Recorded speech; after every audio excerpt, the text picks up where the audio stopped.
Online banking. Online banking एक electronic system है जो फाइनेंशियल इंस्टीट्यूशंस के कस्टमर्स को फाइनेंशियल ट्रांजैक्शंस करने का मौका देती है।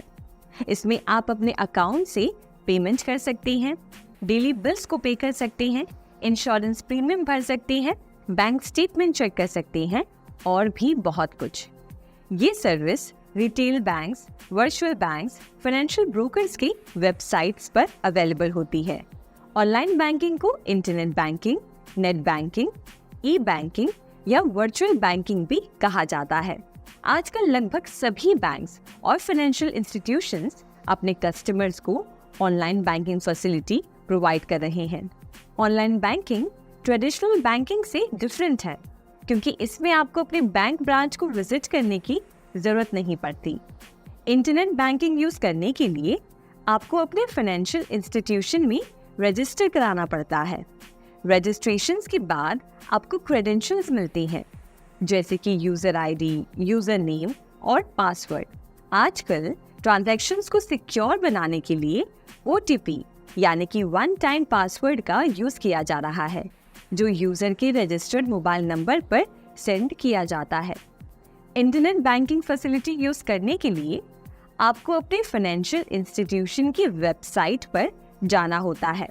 वहाँ सभी ज़रूरी इंफॉर्मेशन इनपुट करनी होती है और फिर आप उन सभी सर्विसेज का बेनिफिट ले सकते हैं जो कॉमनली वहाँ पर अवेलेबल होती है।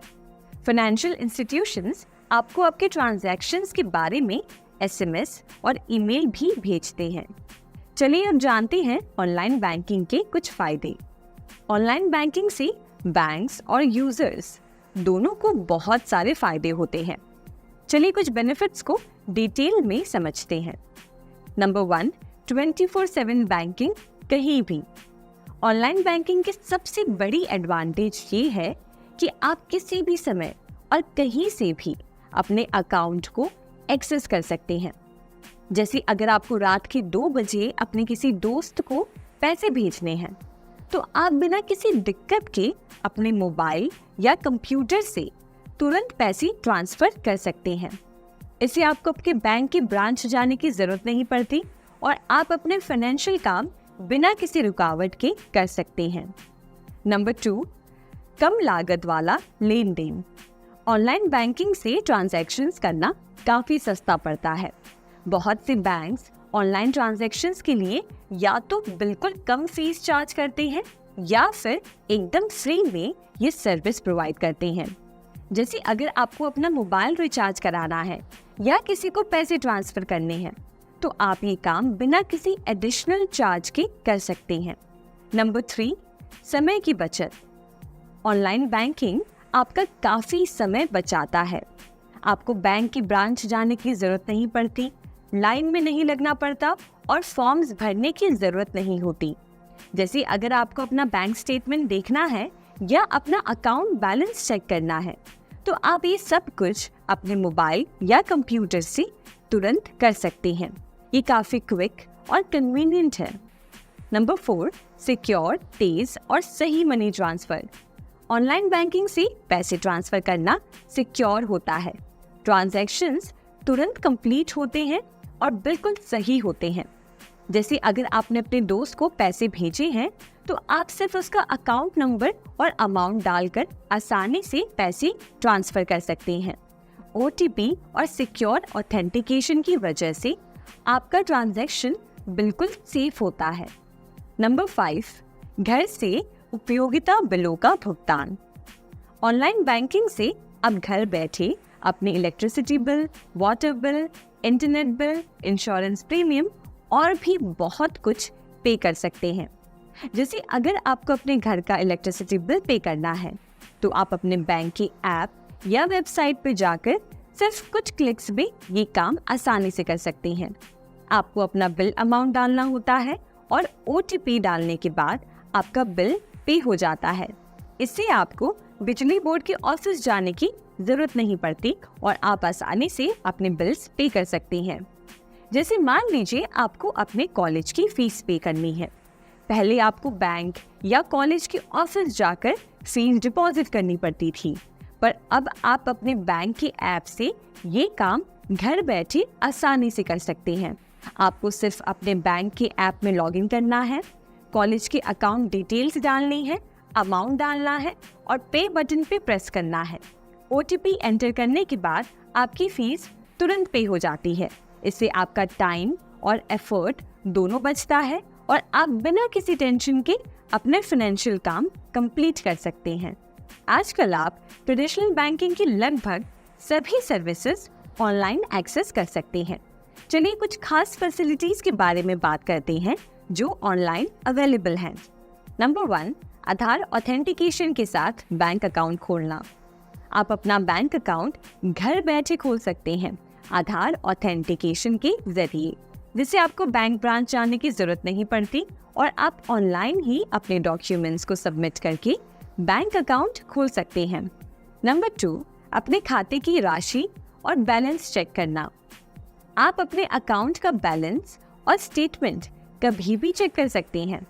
जैसे अगर आपको देखना है कि आपके अकाउंट में कितने पैसे हैं, तो आप अपने बैंक के ऐप या वेबसाइट पर लॉगिन करके तुरंत ये काम कर सकते हैं। नंबर 3, अपने खाते से किसी और के खाते में पैसे ट्रांसफर करना। आप अपने अकाउंट से किसी भी दूसरे अकाउंट में पैसे ट्रांसफर कर सकते हैं। जैसे अगर आपको अपने दोस्त को पैसे भेजने हैं, तो आप ऑनलाइन बैंकिंग का यूज करके तुरंत पैसे ट्रांसफर कर सकते हैं। नंबर 4, फिक्स्ड डिपॉजिट्स और अन्य इन्वेस्टमेंट्स को मैनेज करना। आप अपने फिक्स्ड डिपॉजिट्स और दूसरे इन्वेस्टमेंट्स को ऑनलाइन मैनेज कर सकते हैं। जैसे अगर आपको नया फिक्स्ड डिपॉजिट खोलना है या पुराने फिक्स्ड डिपॉजिट को रिन्यू कराना है, तो आप ये ऑनलाइन जाकर कर सकते हैं। Number 5, utility bills, telephone, mobile bills और क्रेडिट कार्ड बिल्स भरना। आप अपने घर के बिजली, पानी, टेलीफोन, मोबाइल और क्रेडिट कार्ड बिल्स भी ऑनलाइन पे कर सकते हैं। जिससे आप अपने बैंक के ऐप से अपने घर के बिजली का बिल पे कर सकते हैं बिना कहीं जाएं। नंबर 6, डिमांड ड्राफ्ट की रिक्वेस्ट, चेकबुक, चेक एनकैशमेंट रोकना, डेबिट या क्रेडिट कार्ड को ब्लॉक या अनब्लॉक करना। आप डिमांड ड्राफ्ट, चेकबुक के लिए रिक्वेस्ट कर सकते हैं, चेक एनकैशमेंट रोक सकते हैं और अपने डेबिट कार्ड या क्रेडिट कार्ड को ब्लॉक या अनब्लॉक कर सकते हैं। जैसे अगर आपका डेबिट कार्ड खो जाता है, तो आप तुरंत ऑनलाइन जाकर अपने डेबिट कार्ड को ब्लॉक कर सकते हैं। नंबर 7, डेबिट कार्ड के लिए pin regeneration.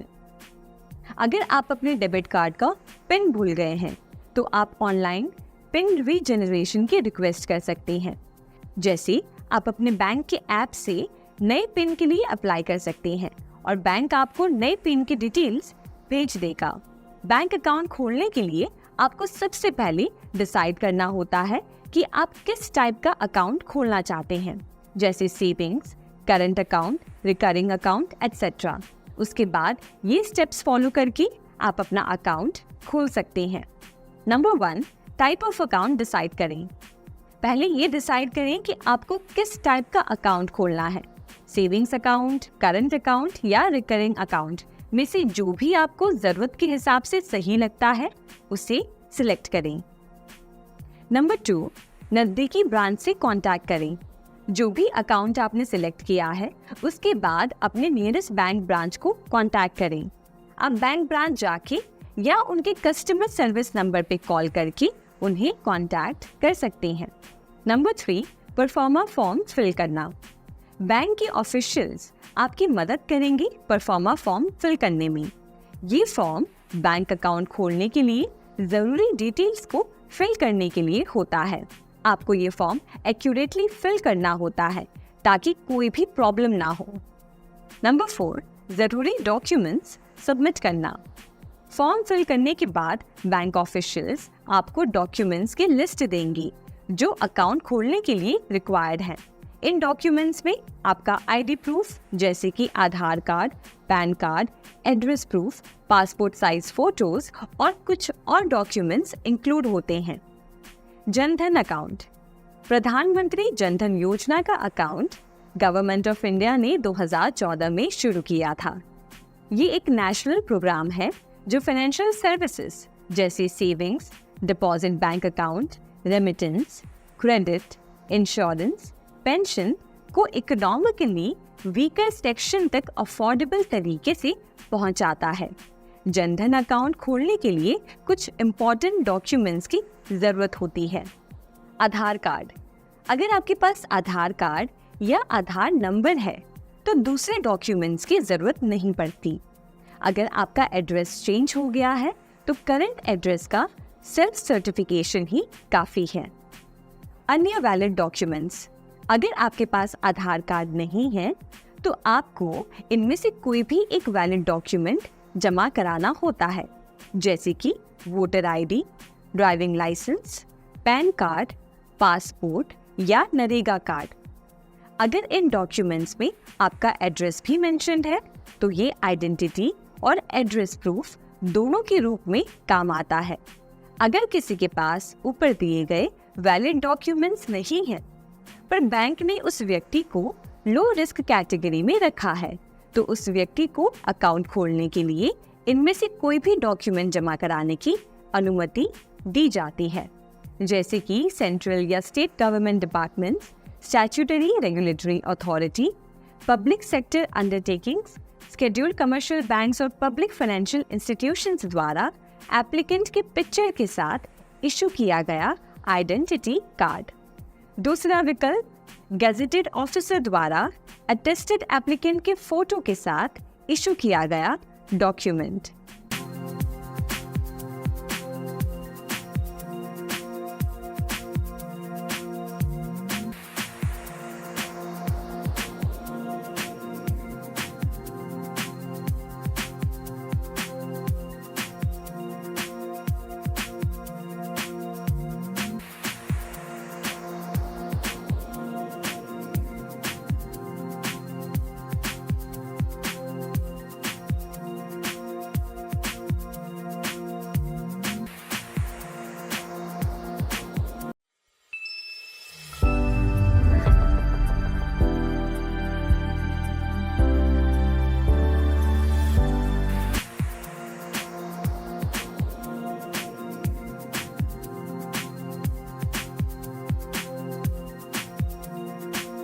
Digital payment system एक ऐसा सिस्टम है जो किसी भी डिजिटल ऑनलाइन ट्रांजैक्शन के लिए इलेक्ट्रॉनिक पेमेंट एक्सेप्ट करता है। डिजिटल पेमेंट आप debit card, credit card, net banking, mobile wallet या किसी भी दूसरे पेमेंट मेथड का यूज करके कर सकते हैं। इंडिया में कई डिजिटल पेमेंट प्लेटफॉर्म्स और पेमेंट गेटवेज अवेलेबल हैं जो ऑनलाइन या डिजिटल पेमेंट की फैसिलिटी प्रोवाइड करते हैं। ये डिजिटल पेमेंट प्लेटफॉर्म्स या पेमेंट गेटवेज मर्चेंट्स के द्वारा यूनिफाई किए जाते हैं ताकि कस्टमर्स आसानी से अलग अलग पेमेंट मेथड्स का यूज करके आइटम्स खरीद सकें और पेमेंट कर सकें। इस सेक्शन में हम credit card, debit card, net banking, RuPay card और POS मशीन के बारे में जानेंगे। क्रेडिट कार्ड एक छोटा प्लास्टिक कार्ड होता है जो किसी बैंक या किसी दूसरे फाइनेंशियल इंस्टीट्यूशन के द्वारा इशू किया जाता है। इस कार्ड की मदद से यूजर प्रोडक्ट्स और सर्विसेज को क्रेडिट पर खरीद सकते हैं। ये इलेक्ट्रॉनिक मनी का सबसे आसान रूप है और अंतर्राष्ट्रीय स्तर पर भी व्यापक रूप से इस्तेमाल होता है। डेबिट कार्ड जिसे बैंक कार्ड या चेक कार्ड भी कहते हैं, एक प्लास्टिक पेमेंट कार्ड होता है जो शॉपिंग के दौरान कैश की जगह इस्तेमाल किया जाता है। ये क्रेडिट कार्ड के समान होता है, लेकिन क्रेडिट कार्ड के विपरीत इसमें रकम सीधे आपके बैंक अकाउंट से डेबिट हो जाती है। RuPay card payment.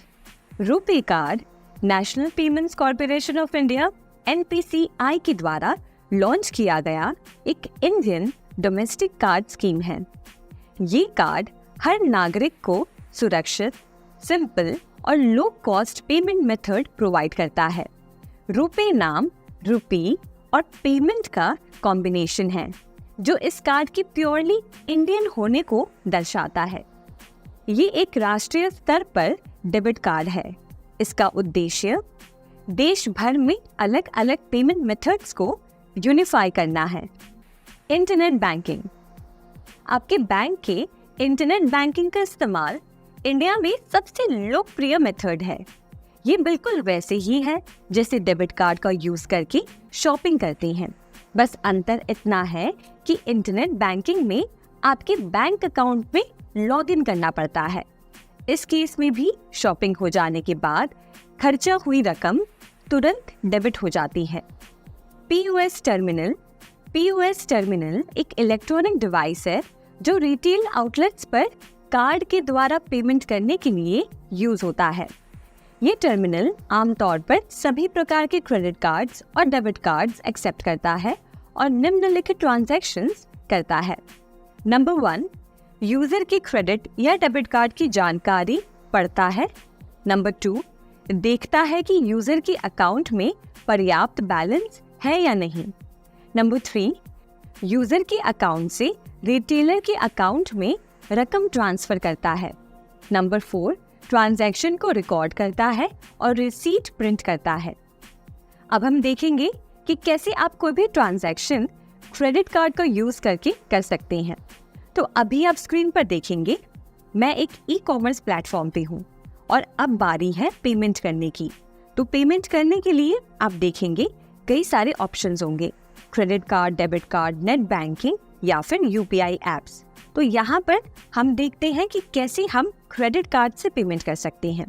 हम जैसे क्रेडिट कार्ड से पेमेंट करना चाह रहे हैं तो हम सिलेक्ट करेंगे क्रेडिट और डेबिट कार्ड। सिलेक्ट करने के बाद हमें हमारी कार्ड डिटेल्स एंटर करनी है।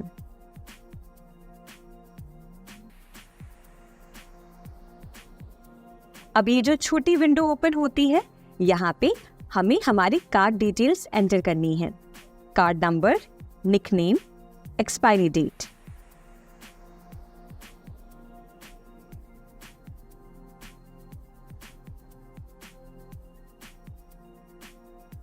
एक बार आपने सारे डिटेल्स एंटर कर दी, उसके बाद आपको क्लिक करना है एंटर कार्ड डिटेल्स।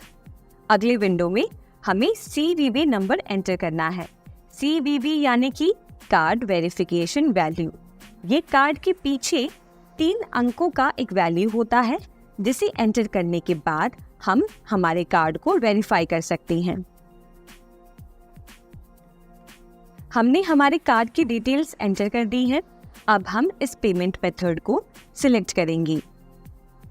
अगले स्टेप में आप देखेंगे तो पेमेंट मेथड यहाँ पर सिलेक्ट हो चुका होगा। अब इसके बाद हमें पेमेंट कंफर्म करना है। जैसे ही आप कंफर्मेशन पे क्लिक करते हैं, उसके बाद एक विंडो ओपन होती है जिसमें आपको OTP एंटर करना होगा। ये OTP आपके रजिस्टर्ड मोबाइल नंबर पर आपको रिसीव होगा। OTP एंटर करने के बाद सबमिट पे क्लिक करें। इस तरीके से आप आसानी से अपने क्रेडिट कार्ड का इस्तेमाल कर पेमेंट्स कर सकते हैं। अब हम देखेंगे कि कैसे आप एक डेबिट कार्ड का यूज करके ऑनलाइन पेमेंट्स कर सकते हैं। जैसे हमने क्रेडिट कार्ड में किया, वैसे ही वही सेम स्टेप्स हमें डेबिट कार्ड के लिए फॉलो करने हैं। आप स्क्रीन पर देखेंगे तो यहाँ पर पेमेंट मेथड्स पे क्रेडिट और डेबिट कार्ड का ऑप्शन है। हम इस ऑप्शन को क्लिक करेंगे। उसके बाद एंटर कार्ड डिटेल्स और फिर उसके बाद कार्ड नंबर, निकनेम और एक्सपायरी डेट एंटर करेंगे।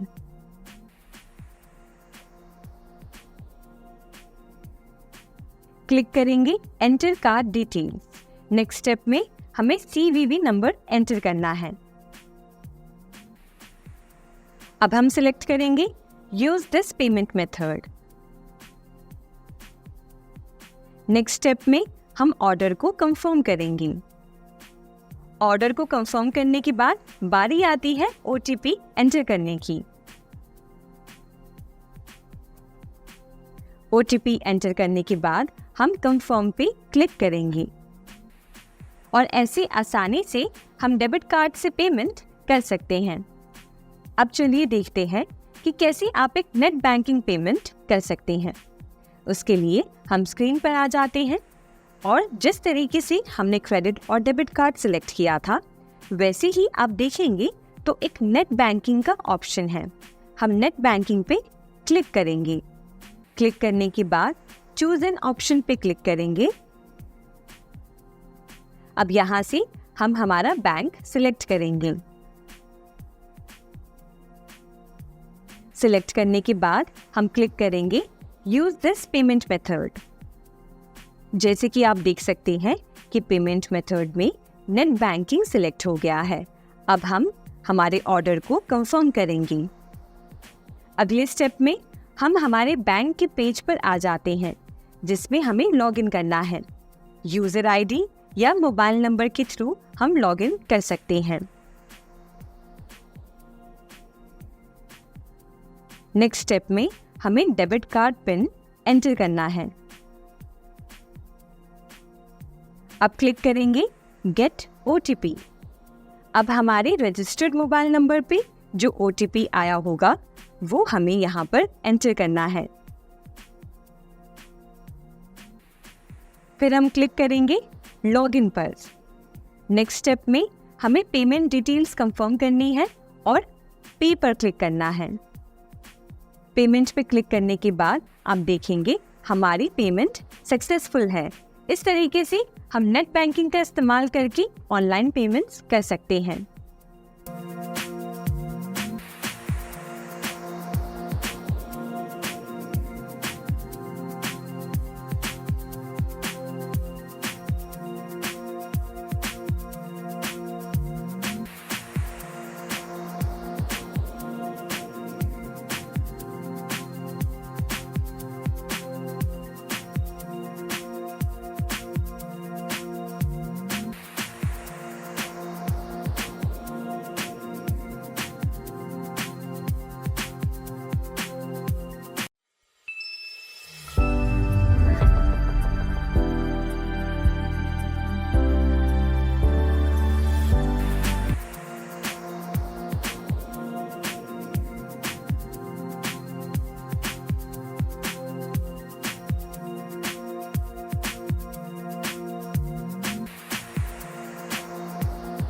तो आइए इसमें हम जानते हैं मोबाइल पेमेंट्स के बारे में।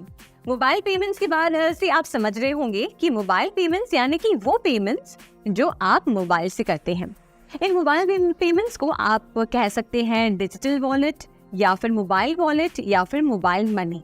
हमारे देश में ऐसे बहुत सारे संस्थाएं हैं, ऐसी बहुत सारी सर्विसेज हैं जो हमें मोबाइल पेमेंट्स अलाउ करती हैं और हमें उसका सर्विस प्रोवाइड करती हैं।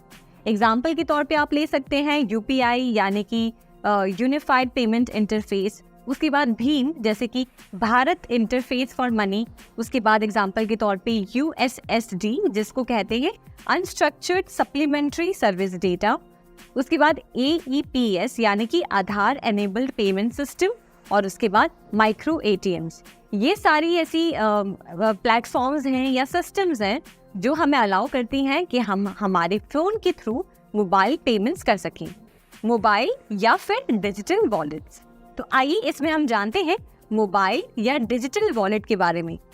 मोबाइल या डिजिटल वॉलेट आपके फिजिकल वॉलेट की तरह ही काम करता है।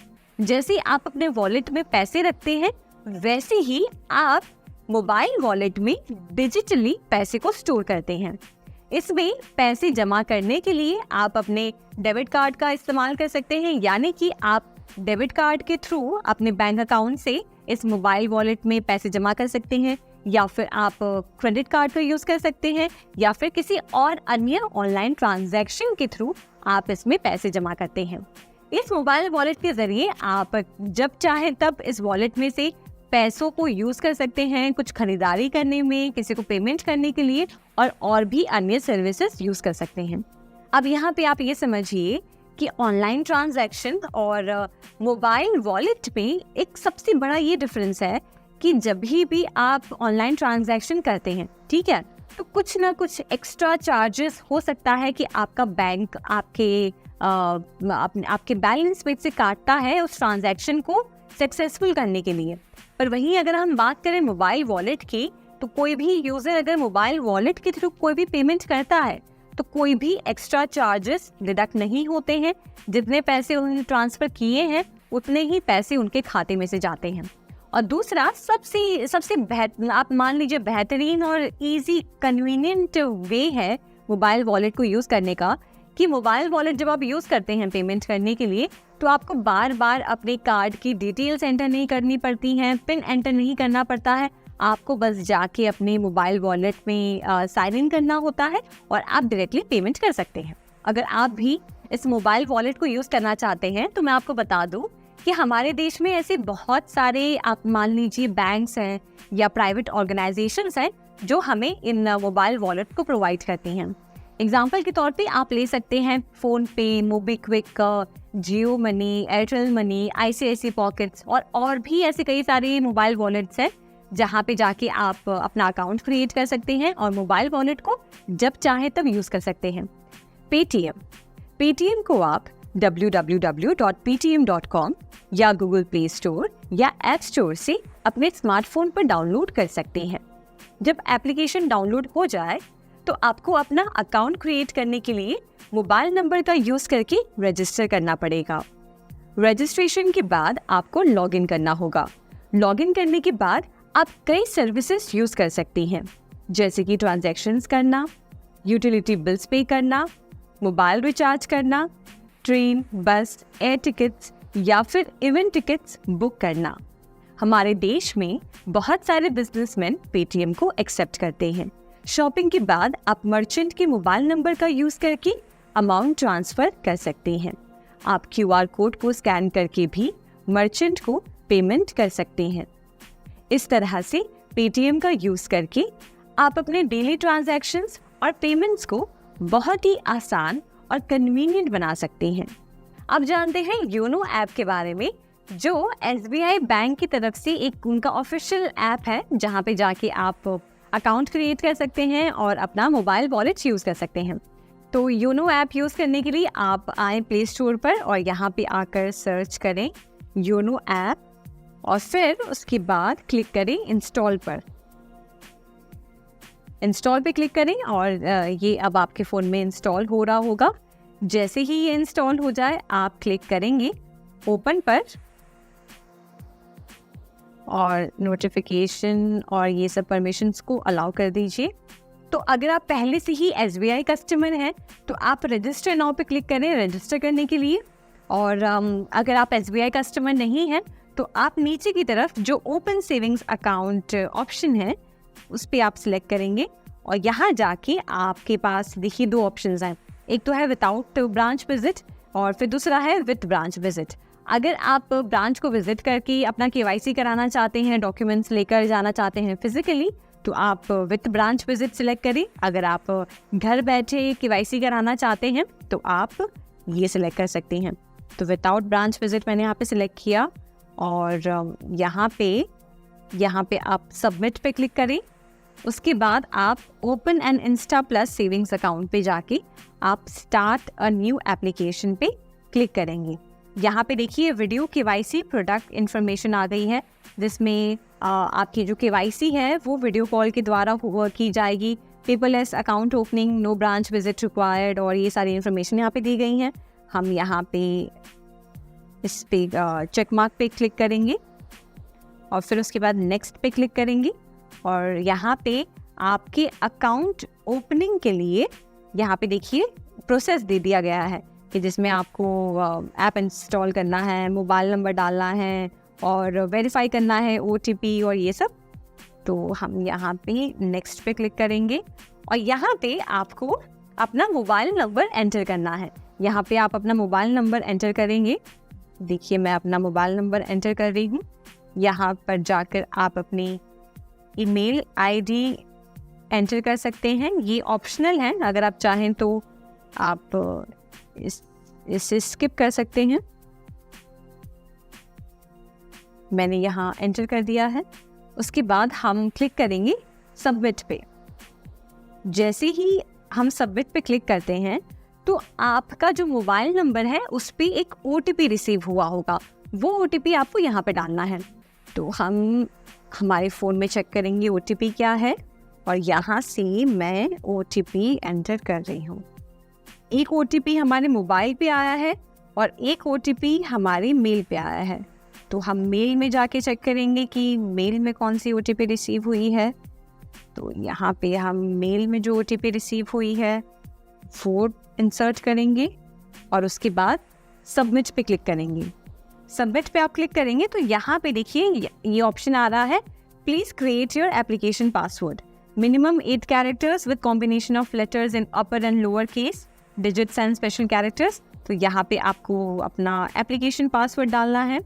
समझिए मैंने पासवर्ड एंटर किया।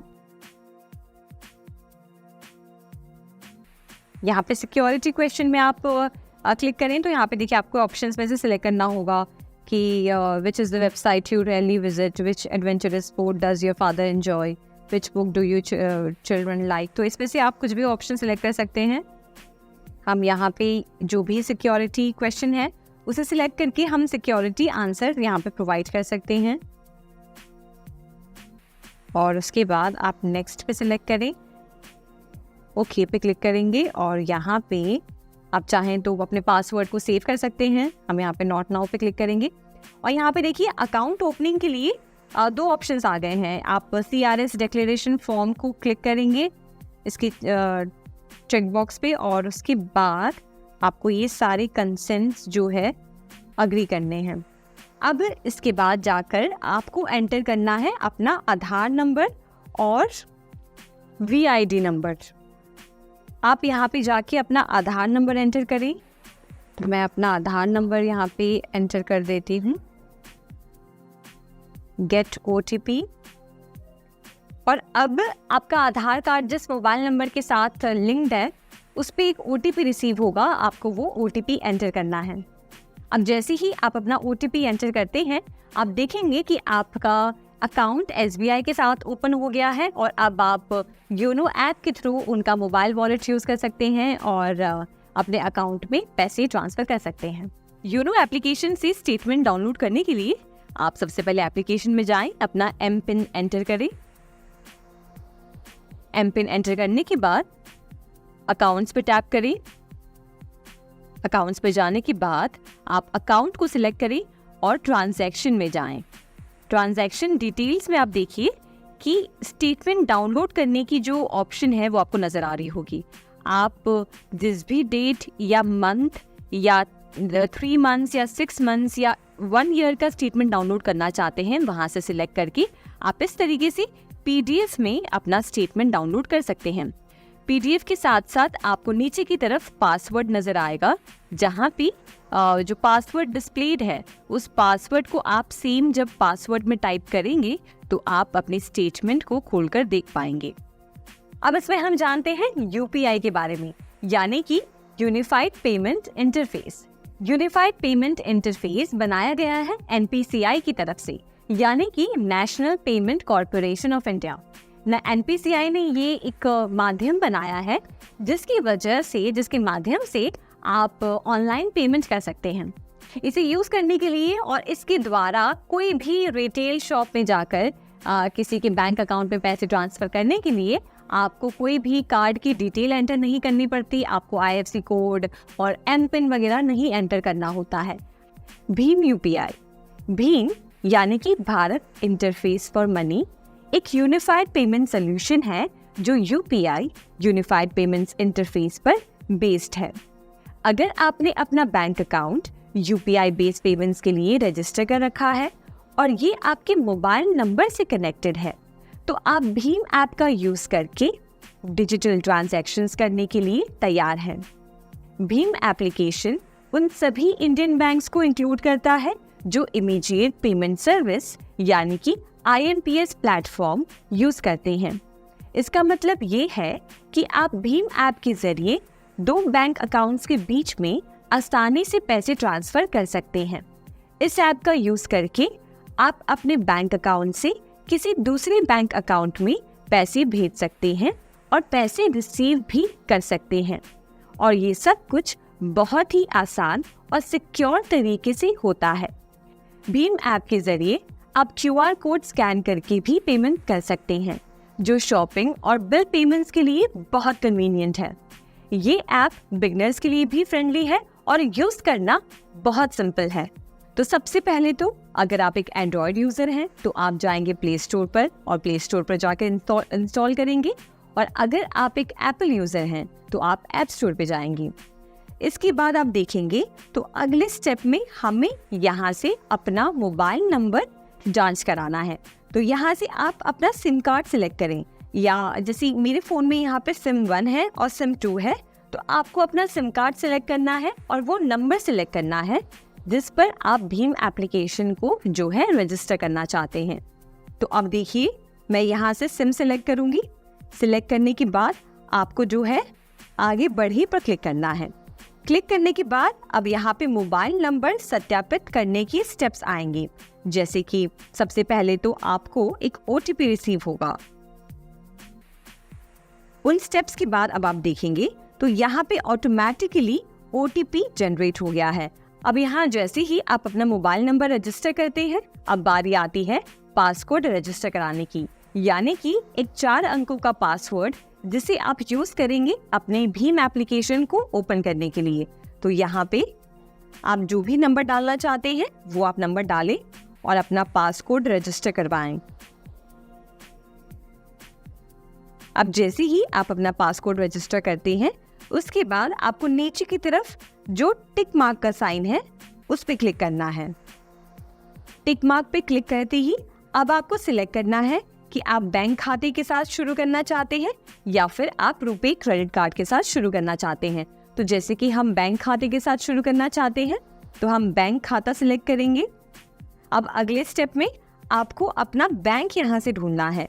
तो जिस भी बैंक में आपका अकाउंट है वो आप ऐसे स्क्रॉल करके सर्च कर सकते हैं या फिर आप यहाँ पे टाइप कर सकते हैं। तो जैसे मान लीजिए मैंने अपना बैंक जो है यहाँ से सिलेक्ट किया, और जैसे ही आप अपना बैंक सिलेक्ट करते हैं आप देखेंगे कि आपके बैंक के साथ जो खाता जुड़ा है उसकी इंफॉर्मेशन यहाँ पर स्क्रीन पर आ जाती है।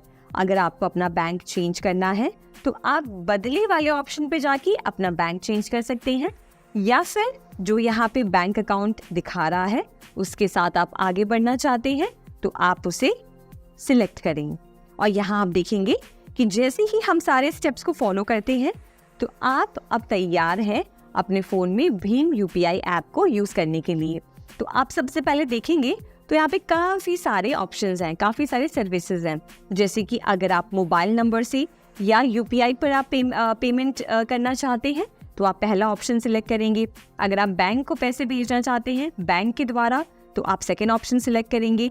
वैसे ही अगर आप अनुरोध स्वीकार करना चाहते हैं यानी कि पेमेंट रिसीव करना चाहते हैं तो आप तीसरा ऑप्शन सिलेक्ट करेंगे, या फिर आप QR कोड के जरिए जो है पैसे भेजना चाहते हैं या रिसीव करना चाहते हैं तो आप माई QR कोड पे जाएंगे। तो अगर आप माई QR कोड पे क्लिक करते हैं तो यहाँ पे देखेंगे कि आपके सामने एक बार कोड है। ये एक black and white bar code है जो आप यूज़ कर सकते हैं पेमेंट रिसीव करने के लिए।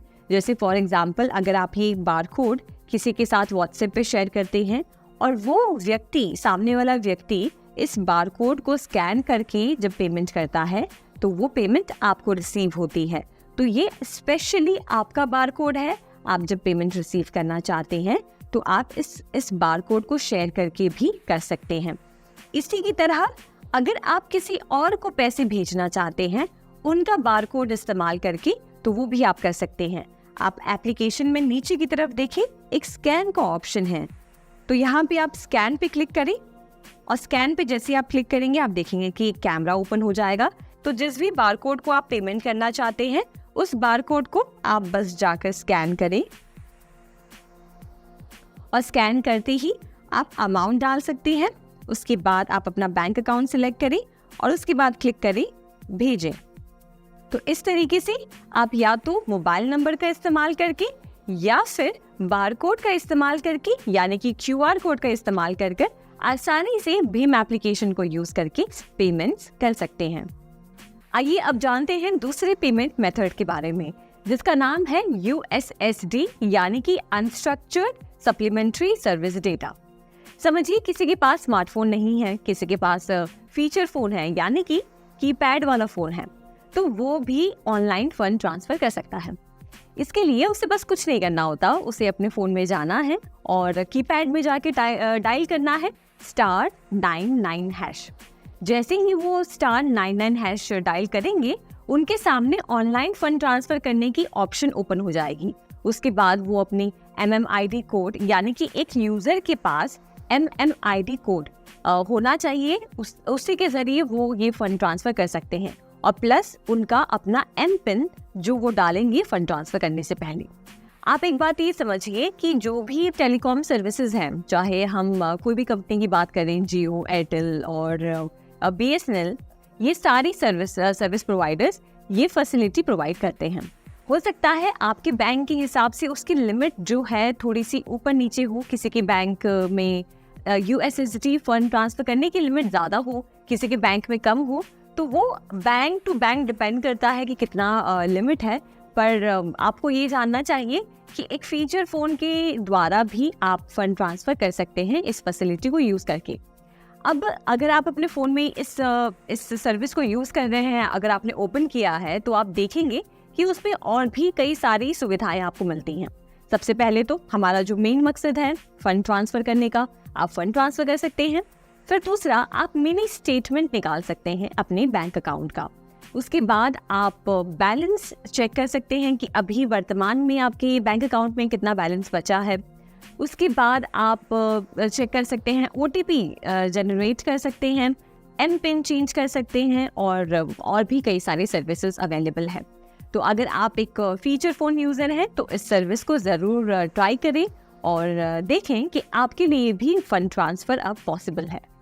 अब आइए हम दूसरे पेमेंट मेथड के बारे में जानते हैं, जिसे कहते हैं AEPS, यानी कि आधार एनेबल्ड पेमेंट सिस्टम। अब इसको आप इस तरीके से समझिए कि ये एक ऐसा माध्यम है जिसके ज़रिए आप अपने आधार कार्ड की ऑथेंटिकेशन, यानी कि अपनी आधार कार्ड से जो आपका बैंक अकाउंट लिंक्ड है, उसके थ्रू आप बिना किसी डेबिट कार्ड या क्रेडिट कार्ड या UPI सर्विस या USSD को यूज़ किए बिना आप फंड ट्रांसफ़र कर सकते हैं। ये एक छोटा सा मशीन होता है, जैसे हमने POS मशीन्स के बारे में जाना, जिसमें हम डेबिट कार्ड या क्रेडिट कार्ड इंसर्ट करते हैं पेमेंट करने के लिए, वैसा ही एक छोटा सा मशीन होता है जिसे हम कहते हैं माइक्रो ATM। इसमें क्या होता है कि जब आप किसी दुकान में जाते हैं जहाँ पे ये सिस्टम से पेमेंट एक्सेप्ट होता है, तो रिटेलर वहाँ पे उस मशीन में आपका आधार नंबर डायल करता है। ठीक है, उसने आपका आधार नंबर डायल किया, उसके बाद वो अमाउंट एंटर करेंगे जो आपने उनको बताया है। फॉर एग्जांपल, अगर आप उन्हें 1000 रुपये का पेमेंट करना चाह रहे हैं, तो वो आपका आधार नंबर डालेंगे उस स्क्रीन में, उसके बाद वो अमाउंट डालेंगे 1000 रुपये, उसके बाद वो मशीन आपको देंगे और आप अपने फिंगरप्रिंट से उसको मतलब जो है वेरीफाई करके डायरेक्टली आपके आधार कार्ड से जो आपका बैंक अकाउंट लिंक्ड है, वहाँ से पैसे उस रिटेलर के अकाउंट में चले जाते हैं। तो इसके ज़रिए आपको ना किसी डेबिट कार्ड की ज़रूरत पड़ती है, ना किसी क्रेडिट कार्ड की ज़रूरत पड़ती है, और ना ही किसी और UPI या किसी और सर्विसेज की ज़रूरत पड़ती है। आप बस अपने आधार कार्ड के ज़रिए, आधार कार्ड से जो भी बैंक अकाउंट लिंक्ड है, उसके ज़रिए आप डायरेक्टली फ़ंड ट्रांसफ़र कर सकते हैं। अब आपके लिए जानना यहाँ पे ज़रूरी है कि जो AEPS की हम बात कर रहे हैं, उसके लिए मोबाइल एप्लीकेशन भी है। अगर आप मोबाइल एप्लीकेशन चेक करेंगे तो उसमें आप देखेंगे कि काफ़ी सारी सर्विसेज अवेलेबल है। इस सिस्टम के माध्यम से, यानी कि आधार एनेबल पेमेंट सिस्टम के माध्यम से, आप कैश विड्रॉ कर सकते हैं, आप कैश डिपॉजिट कर सकते हैं, बैलेंस की इंक्वायरी कर सकते हैं और फंड्स ट्रांसफ़र कर सकते हैं। तो जैसे कि हमने देखा कि आधार एनेबल पेमेंट सिस्टम एक ऐसा सिस्टम है, एक ऐसा आप समझिए सिस्टम बनाया गया है NPCI की तरफ से, जिसके ज़रिए आप आसानी से फंड ट्रांसफ़र कर सकते हैं अगर आपके पास कोई और सुविधा नहीं है। तो आइए अब जानते हैं गूगल पे के बारे में। गूगल पे जिसे बनाया है गूगल ने, और जबकि ये भले ही गूगल ने बनाया है, पर ये काम करता है NPCI की तरफ से जो UPI सिस्टम बनाया गया है, यानी कि हमारा यूनिफाइड पेमेंट इंटरफेस। इस पे ये एप्लीकेशन काम करता है। आप इस एप्लीकेशन पे जाके फंड ट्रांसफ़र कर सकते हैं, बैलेंस चेक कर सकते हैं, अपनी जो है बिल्स पे कर सकते हैं, और भी कई सारी चीज़ें कर सकते हैं। इसमें आपको यहाँ पे एक बात जाननी चाहिए कि गूगल पे में वो सारी बैंक्स लिस्टेड हैं जो भी भीम UPI सपोर्ट करती हैं या भीम UPI की फैसिलिटी प्रोवाइड करती हैं। तो ये एक और माध्यम है जिसके ज़रिए आप अपने मोबाइल में इस एप्लीकेशन को इंस्टॉल कर सकते हैं, अपना मोबाइल नंबर दर्ज कराकर उन सारे बैंक्स को उस एप्लीकेशन में लिंक कर सकते हैं जो आपके मोबाइल नंबर के साथ कनेक्टेड है और आसानी से आप फंड्स ट्रांसफ़र कर सकते हैं। NEFT यानी कि नेशनल इलेक्ट्रॉनिक फंड्स ट्रांसफ़र एक इलेक्ट्रॉनिक पेमेंट सिस्टम है जो ट्रांजैक्शंस को हाफ आवर बैचेस में प्रोसेस करता है। इससे पैसे डेस्टिनेशन तक पहुंचने में थोड़ा टाइम लग सकता है। ये सर्विस 24/7 अवेलेबल है और किसी भी अमाउंट को ट्रांसफ़र करने के लिए यूज़ किया जा सकता है। वहीं RTGS की बात करें यानी कि रियल टाइम ग्रॉस सेटलमेंट एक high value electronic fund transfer system है जो ट्रांजैक्शंस को रियल टाइम में प्रोसेस करता है। मतलब इसमें पैसे तुरंत ट्रांसफ़र होते हैं। ये सर्विस भी 24/7 अवेलेबल है और 2 लाख से ज़्यादा के ट्रांजैक्शंस के लिए परफेक्ट है। अब बात करते हैं IMPS की यानी कि इमीडिएट पेमेंट सर्विस एक रियल टाइम पेमेंट सर्विस है जो इंस्टेंट मनी ट्रांसफ़र करने की सुविधा प्रोवाइड करता है। ये सर्विस भी 24/7 अवेलेबल है और मेनली ऑनलाइन यूज़ किया जाता है। 2 लाख तक के ट्रांजैक्शंस के लिए ये बेस्ट है। चलिए एक टेबल के जरिए समझते हैं कि NEFT, RTGS और IMPS में मेन अंतर क्या है। पहली कंपैरिजन कैटेगरी है सेटलमेंट टाइप। NEFT में आप देखेंगे तो ये हाफ आवर बैचेस में ट्रांजैक्शंस प्रोसेस करता है, मतलब पैसे भेजने के बाद थोड़ा समय लग सकता है। RTGS ये रियल टाइम में प्रोसेस करता है, मतलब पैसे तुरंत ट्रांसफ़र हो जाते हैं। IMPS ये भी रियल टाइम में प्रोसेस करता है, इंस्टेंट मनी ट्रांसफ़र के लिए। अब हम देखते हैं minimum transfer limit. NEFT minimum transfer limit है 1 रुपये, मतलब आप 1 रुपये भी ट्रांसफ़र कर सकते हैं। RTGS यहाँ मिनिमम ट्रांसफ़र लिमिट है 2 लाख रुपए, मतलब सिर्फ बड़े अमाउंट से ट्रांसफ़र कर सकते हैं। IMPS मिनिमम ट्रांसफ़र लिमिट है 1 रुपये। अब देखते हैं maximum transfer limit. NEFT maximum transfer limit नहीं है except cash based remittances India और नेपाल के बीच में जो 50,000 है। RTGS कोई मैक्सिमम लिमिट नहीं है, आप जितना चाहें उतना ट्रांसफ़र कर सकते हैं। IMPS मैक्सिमम लिमिट 2 लाख है, मतलब आप 2 लाख तक का इंस्टेंट ट्रांसफ़र कर सकते हैं। अब देखते हैं सर्विस अवेलेबिलिटी। NEFT ये 365 डेज और 24/7 अवेलेबल है, मतलब आप कभी भी किसी भी दिन यूज़ कर सकते हैं। वहीं RTGS में ये भी 365 डेज 24/7 अवेलेबल है। IMPS ये भी सेम 365 डेज 24/7 अवेलेबल है। अब देखते हैं ट्रांजैक्शन चार्जेस। सबसे पहले NEFT में इनवर्ट ट्रांजैक्शंस यानी कि जो पैसे आप रिसीव करते हैं उनके लिए कोई चार्जेस नहीं हैं। ऑनलाइन ट्रांजैक्शंस भी फ्री हैं, पर बैंक ब्रांच से पैसे भेजने पर थोड़े चार्जेस लग सकते हैं। RTGS इनवर्ट ट्रांजैक्शंस फ्री हैं, ऑनलाइन ट्रांजैक्शंस के लिए भी कोई चार्जेस नहीं है, पर बैंक ब्रांच से आउटवर्ड ट्रांजैक्शंस के लिए चार्जेस हैं, जैसे कि 2 लाख से लेकर 5 लाख तक के लिए 25 रुपये का चार्ज, 5 लाख से ऊपर के ट्रांजैक्शंस के लिए मैक्सिमम 50 रुपये का चार्ज, और IMPS में चार्जेस बैंक्स और PPIs यानी कि प्रीपेड पेमेंट इंस्ट्रूमेंट्स डिसाइड करते हैं। पेमेंट ऑप्शंस NEFT ऑनलाइन और ऑफलाइन दोनों ऑप्शंस अवेलेबल हैं। RTGS ऑनलाइन और ऑफलाइन दोनों ऑप्शंस अवेलेबल हैं और IMPS मेनली ऑनलाइन अवेलेबल है। अब कुछ जनरल टिप्स हैं जो आप NEFT, RTGS और IMPS ट्रांजैक्शंस के लिए फॉलो कर सकते हैं। सबसे पहले बैंक डिटेल्स डबल चेक करें। पैसे ट्रांसफ़र करते समय रेसिपिएंट की बैंक डिटेल्स यानी कि account number, IFSC code, UPI ID को दोबारा चेक करें। दूसरा, सिक्योर नेटवर्क यूज़ करें। हमेशा सिक्योर और ट्रस्टेड वाईफाई नेटवर्क या मोबाइल डेटा का यूज़ करें। पब्लिक वाईफाई अवॉइड करें। तीसरा, OTP और पिन कॉन्फिडेंशियल रखें। अपने OTP और पिन को हमेशा कॉन्फिडेंशियल रखें और किसी के साथ भी शेयर ना करें। चौथा, रेगुलरली मॉनिटर करें। अपने बैंक स्टेटमेंट्स और अपने ट्रांजैक्शन हिस्ट्री को रेगुलर चेक करें और सस्पिशियस एक्टिविटी दिखे तो तुरंत बैंक से कांटेक्ट करें। पांचवा, ऑथराइज्ड वेबसाइट्स या एप्स का ही यूज़ करें। सिर्फ ऑफिशियल बैंक वेबसाइट या ट्रस्टेड बैंक ऐप का यूज करें। फेक वेबसाइट्स और ऐप से बचें। इन जनरल टिप्स को फॉलो करके आप अपने NEFT, RTGS और IMPS ट्रांजैक्शंस को सेफ और सिक्योर बना सकते हैं। अब हम देखेंगे कि कैसे आप एक NEFT, RTGS या IMPS फंड ट्रांसफर कर सकते हैं। सबसे पहले आपको ऑनलाइन बैंकिंग में जाकर लॉग इन करना है। उसके बाद आप आएंगे फंड ट्रांसफर में। फंड ट्रांसफर में आने के बाद आप पे सिलेक्ट करेंगे। अगर आप किसी एग्जिस्टिंग पे को फंड ट्रांसफर कर रहे हैं तो उनको आप नाम, मोबाइल नंबर या अकाउंट नंबर टाइप करके सर्च कर सकते हैं। अगर आप किसी नए पे को ऐड करना चाहते हैं तो आइए देखते हैं वो आप कैसे कर सकते हैं। उसके लिए हम ऐड न्यू पे पर क्लिक करेंगे।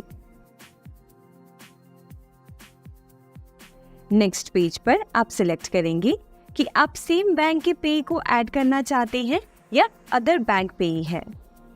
अब हमें पे की इंफॉर्मेशन एंटर करनी है, जैसे कि पे अकाउंट नेम, पे nickname, account type, account number और भी कई सारी इंफॉर्मेशन। एक बार आप सारी इंफॉर्मेशन एंटर कर दें, फिर क्लिक करें नेक्स्ट पर। अब आपको पे डिटेल्स को कंफर्म करना है। आप सारी इंफॉर्मेशन चेक कर लें कि क्या सब कुछ सही है। उसके बाद आप क्लिक करें कंफर्म पर। नेक्स्ट स्टेप में आपके मोबाइल नंबर पर एक OTP रिसीव होगा। वो OTP आपको एंटर करना है और एंटर करने के बाद आप क्लिक करेंगे कंफर्म पे। अब आप देख सकते हैं हमने सक्सेसफुली पे ऐड कर दिया है और हम 30 मिनट बाद इनको फंड ट्रांसफर कर पाएंगे। 30 मिनट हो जाने बाद आप आइए फंड ट्रांसफर पे। फंड ट्रांसफर में आने के बाद आप पे का नाम टाइप करें और उन्हें सर्च करें। पे को सिलेक्ट करें। जैसे ही आप पे को सिलेक्ट करते हैं आप ट्रांजैक्शन पेज पर आ जाते हैं। यहाँ से हमें ट्रांजैक्शन डिटेल्स एंटर करनी है। यहाँ पर आप अमाउंट एंटर करेंगे, रिमार्क्स ऐड करेंगे और सेकंड सेक्शन में आप पेमेंट मोड सिलेक्ट करेंगे कि आप IMPS फंड ट्रांसफ़र करना चाहते हैं, NEFT फंड ट्रांसफ़र करना चाहते हैं या RTGS करना चाहते हैं। एक बार आप सिलेक्ट कर लेते हैं, उसके बाद आपको सारी इंफॉर्मेशन चेक करनी है, जैसे कि पे बैंक IFSC कोड, पे बैंक नेम और नीचे आकर फिर आपको सिलेक्ट करना है कि OTP आप कैसे रिसीव करना चाहते हैं, SMS पे, ईमेल पर या कॉल पर, और क्लिक करें प्रोसीड टू पे। नेक्स्ट पेज पर आपको ट्रांजैक्शन डिटेल्स कंफर्म करनी है और उसके बाद आप एंटर करेंगे one time password. One time password enter करने के बाद सबमिट पे क्लिक करें। सबमिट पे जैसे ही आप क्लिक करते हैं तो आपकी फर्स्ट ऑथेंटिकेशन सक्सेसफुल होती है। अब आपको सेकेंड ऑथेंटिकेशन कंप्लीट करना है, जिसके लिए आप ट्रांजैक्शन डिटेल्स कंफर्म करेंगे और नीचे स्क्रॉल डाउन करेंगे तो आपको डेबिट कार्ड के पीछे जो ग्रिड नंबर्स है वो यहाँ पे एंटर करने हैं। एंटर करने के बाद आप सबमिट पे क्लिक करेंगे। जैसे ही आप सबमिट पे क्लिक करते हैं आपकी ट्रांजैक्शन सक्सेसफुल हो जाती है। साथ ही साथ आपको बैंक की तरफ से एक रिसीट मिलती है जिसको आप PDF में डाउनलोड कर सकते हैं, जिसमें ट्रांजैक्शन रेफरेंस नंबर और आपकी पेमेंट से रिगार्डिंग सारी डिटेल्स लिखी हुई होती हैं। इस तरीके से आप आसानी से NEFT, IMPS या फिर RTGS फंड ट्रांसफर कर सकते हैं।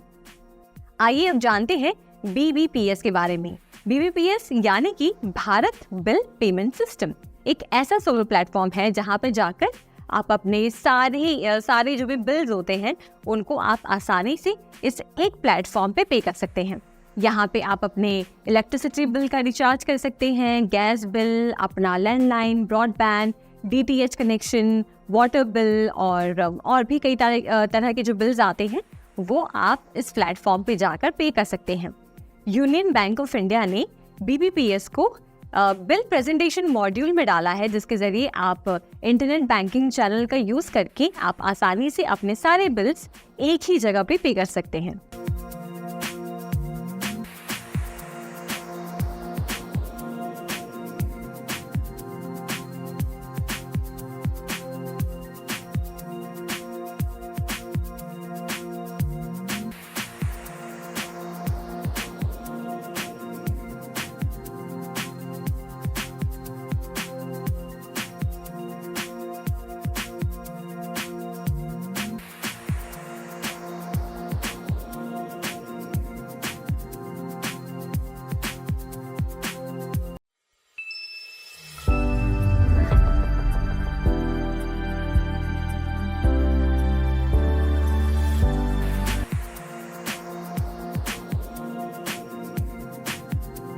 तो आइए अब इसमें हम जानते हैं फास्टैग के बारे में।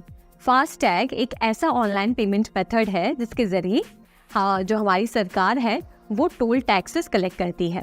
जब आप एक टोल प्लाजा से गुजरते हैं तो वहाँ पे फास्टैग का एक काउंटर होता है, जहाँ से आप पास होते हैं तो ऑटोमेटिकली आपके फास्टैग अकाउंट में से टोल टैक्सेस जो भी कटने हैं वो डिडक्ट हो जाते हैं और आप सीमलेस तरीके से अपने टोल टैक्स को पे कर सकते हैं। अब आपके लिए यहाँ पे ये बात जानना ज़रूरी है कि फास्टैग अब सबके लिए सरकार ने कंपलसरी कर दिया है। जिनके पास भी 4 पहियों वाली गाड़ी है या 4 पहियों से ज़्यादा वाली जो है गाड़ी है, सबके लिए फास्टैग अब ज़रूरी है। अगर वो टोल प्लाजा से गुजर रहे हैं तो उनको फास्टैग के ज़रिए ही पेमेंट करना होता है। आइए अब जानते हैं कि आखिर ये फास्टैग काम कैसे करता है। आप सबसे पहले आप अगर फास्टैग अकाउंट में जाके रजिस्टर करवाते हैं तो आपके घर पर एक स्टिकर रिसीव होता है। वो स्टिकर आप अपने गाड़ी के जो आगे वाली स्क्रीन है उस पर कहीं पे लेफ्ट या राइट कॉर्नर पे लगाते हैं, ठीक है। उसके बाद क्या होता है कि जब भी आप कोई टोल प्लाजा से गुजरते हैं तो वहाँ पे टोल प्लाजा पे कुछ ऐसे सेंसर्स लगे होते हैं जो आपकी फास्टैग जो स्टिकर है उससे कनेक्ट करके ऑटोमेटिकली आपके फास्टैग अकाउंट से पैसे काट लेते हैं, यानी कि डिडक्ट कर लेते हैं। जैसे ही आपके अकाउंट में से पैसे कटते हैं उस टोल प्लाजा पे उस टोल टैक्स के लिए आपको एक SMS आता है कि आपके खाते में से इतने पैसे जो है काटे गए हैं और ये पैसे इस टोल प्लाजा पे कटे हैं। अब यहाँ पे एक बात समझिए कि इस फास्टैग की वजह से कितने आसानी से बस आप उस फास्टैग लेन से गुजरते ही आप अपने टोल टैक्स को पे कर सकते हैं और आपको कोई कैश की जो है कॉम्प्लिकेशन से नहीं गुजरना पड़ता कि कैश पे नहीं करना पड़ता और वो लंबे वक्त तक वहाँ पे टोल प्लाजा पे खड़े रहना नहीं पड़ता है। आप आसानी से कैशलेस तरीके से अब अपने टोल टैक्सेस पे कर सकते हैं। यहाँ पे आपको एक बात जाननी चाहिए कि एक फास्टैग बस 5 साल तक ही एक्टिवेट रहता है। जैसे ही उस फास्टैग को 5 साल हो जाते हैं वो ऑटोमेटिकली डीएक्टिवेट हो जाता है और फिर एक यूज़र को वापस से एक नया फास्टैग परचेज करना पड़ता है। अब आइए जानते हैं कि फास्टैग की मुख्य बेनिफिट्स क्या हैं। सबसे पहले तो मैं आपको बता दूं कि फास्टैग को लॉन्च किया है रोड एंड ट्रांसपोर्ट मिनिस्ट्री ने, ये देखते हुए कि टोल प्लाजाज पे पहले काफ़ी लंबी लाइनें लगती थीं। अगर आपको याद होगा कि बहुत लंबी लाइनें लगती थीं टोल टैक्सेस पे करने के लिए और कई बार किसी के पास कैश की कमी है, कैश नहीं है, चेंज कराना, ये सब बहुत दिक्कतें होती थी। और उसके बाद इन सब प्रॉब्लम को ध्यान में रखते हुए फास्टैग को लॉन्च किया गया। फास्टैग के आने की वजह से 2 सबसे बड़े फायदे हुए हैं। एक तो सबसे पहले फ्यूल सेव होता है, आप अपना जो है पेट्रोल या डीजल आप उसमें बचत कर पाते हैं क्योंकि आपको बहुत लंबे समय तक वहाँ वेट नहीं करना पड़ता है। और दूसरी चीज़, आप भी अपना समय बचाते हैं और सरकार भी अपना समय बचाती है टोल टैक्सेस कलेक्ट करने के लिए। और जैसे कि हमने इससे पहले देखा, फास्टैग SMS सर्विस भी प्रोवाइड करता है कि यानी कि जैसे ही आपके खाते में से टोल टैक्स डिडक्ट होता है तो आपको SMS पे नोटिफिकेशन आ जाता है कि आपके खाते में से इतने पैसे काटे गए हैं। अब अगर हम पूरे देश की बात करें तो हमारे पूरे देश में जितने भी टोल प्लाजाज हैं उसमें 500 से ज़्यादा टोल प्लाजाज में ये फास्टैग एक्सेप्ट होता है। सबसे पहले तो 2014 में इसे शुरू किया गया था अहमदाबाद और मुंबई हाईवे के बीच में। उसके बाद 2015 में चेन्नई और बेंगलुरु हाईवे के बीच में से शुरू किया गया और अब आप हर टोल प्लाजा में देखेंगे कि फास्टैग अब एक्सेप्ट होते हैं। यहाँ पे आपको ये बात जाननी ज़रूरी है कि 1 दिसंबर 2019 के बाद से फास्टैग अब सबके लिए कंपलसरी कर दिया गया है। रोड एंड ट्रांसपोर्ट मिनिस्ट्री ने तो जो कार मैन्युफैक्चरिंग कंपनीज हैं उन्हें भी कह दिया है कि वो ये ध्यान रखें कि उनके सारे कस्टमर्स जो भी अब से नई गाड़ियाँ खरीद रहे हैं वो अपनी गाड़ियों पर फास्टैग लगवाएं। तो ये हमने जाना फास्टैग के बारे में। इस चैप्टर में हमने उन सारे डिजिटल पेमेंट मेथड्स के बारे में जाना, हमने बैंक ट्रांसफर मोड्स के बारे में जाना और ऐसी और सुविधाओं के बारे में जाना जिसके ज़रिए हम इजीली पेमेंट कर सकते हैं और कैसे ऑनलाइन पेमेंट मेथड का इस्तेमाल करके आसानी से घर बैठे किसी को भी फंड ट्रांसफ़र कर सकते हैं।